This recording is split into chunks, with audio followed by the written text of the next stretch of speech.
Columbia School Board is going back to the drawing board with some property tax numbers for a new hotel project. Good evening, I'm Tyler Emery. And I'm Ethan Millers. This has to do with Columbia's downtown Broadway hotel looking to add a second tower. A mid-Missouri abortion lawsuit is headed to the Missouri Supreme Court.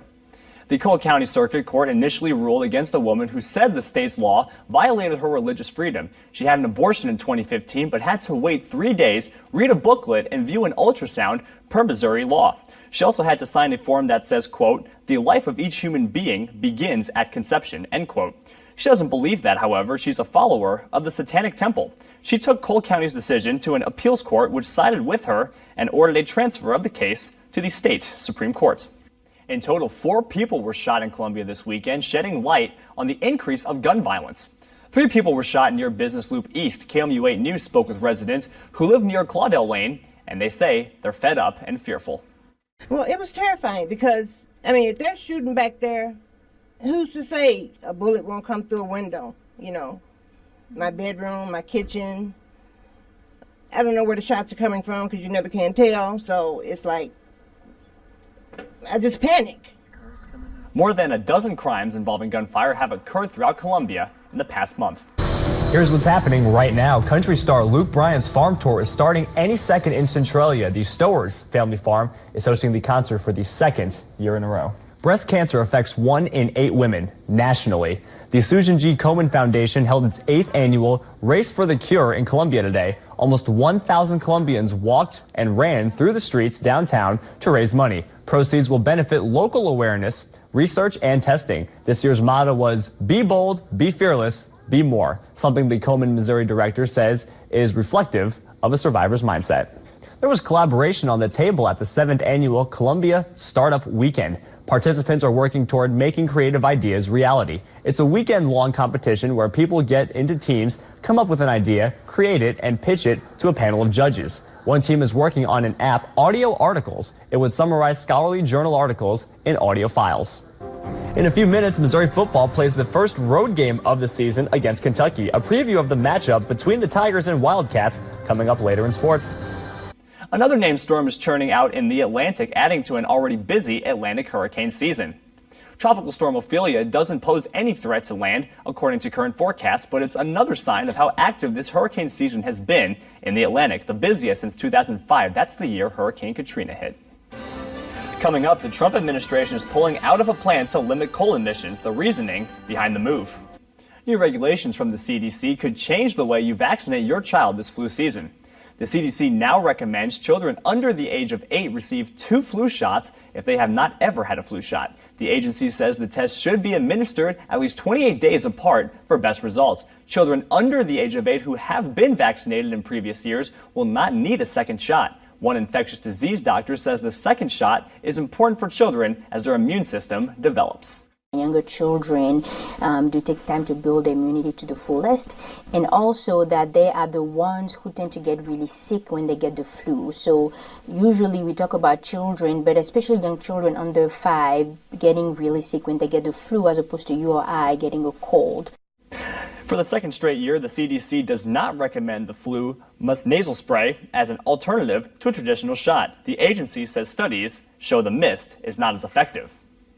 A cancer patient got a big surprise this weekend thanks to the Dream Foundation.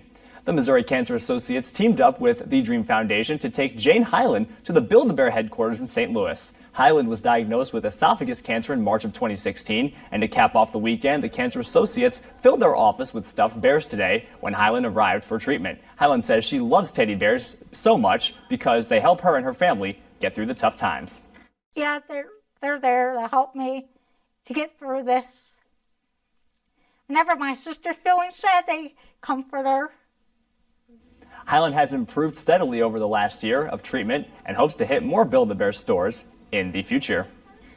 The Missouri Tigers take on their toughest challenge of the season this week. Find out how Coach Odom is hoping to bounce back from the loss in Lexington after the break. Thanks, Ben. Coming up, competing for diversity locally. The idea getting kids writing about differences. That's coming up next.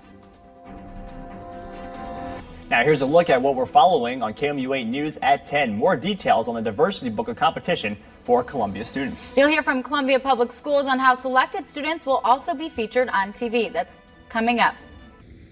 Another Columbia arrest, this one near Claudel Lane. Police arrested Kavion Harris on suspicion of second-degree felony robbery and 2 counts of unlawful use of a weapon. He allegedly pulled out a weapon on 2 separate occasions over the weekend. During one of them, police say he took an unspecified amount of money. The investigation is still ongoing and a bond has not been set.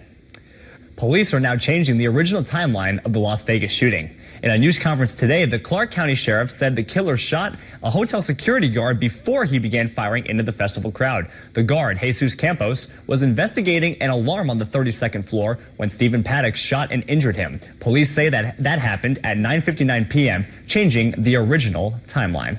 2 professors are using a grant of $1.25 million to help improve learning throughout middle schools in Missouri. The grant was a part of an award given by the National Institutes of Health. The money will support a program that strengthens science, technology, engineering, and mathematics in classrooms. One of the program's main goals is to connect literacy with science. It's also working to increase middle schoolers' interest in future STEM careers. The City of Columbia is working with law enforcement to crack down on distracted drivers. City council members are working on a new texting while driving ban, which would make it a violation for any driver within city limits. The law would expand on the existing state law, making it a primary offense for drivers 21 and under and a secondary offense for those over that age. City council members say they hope the law increases awareness on dangerous driving. We're following developing news right now from Lubbock, Texas, where authorities are investigating the fatal shooting of a campus police officer at Texas Tech. Officials say they have captured the student sought in the shooting death. Campus police say they made a welfare check on 19-year-old Hollis Daniels and found evidence of drugs. Officers say they brought Daniels to the police station where he pulled a gun and shot the officer in the head. More on this story tomorrow morning on KMU8 News Today. Now, here's a look at what we're following for KMU8 News Today. We'll tell you about the City of Columbia's plans to buy vacant lots for affordable housing. A preview of a vote that's coming up. Join us for KMU8 News Today. Warm temperatures in the 80s by the weekend. All right, that's all the time we have for now. Thanks for joining us. Good night.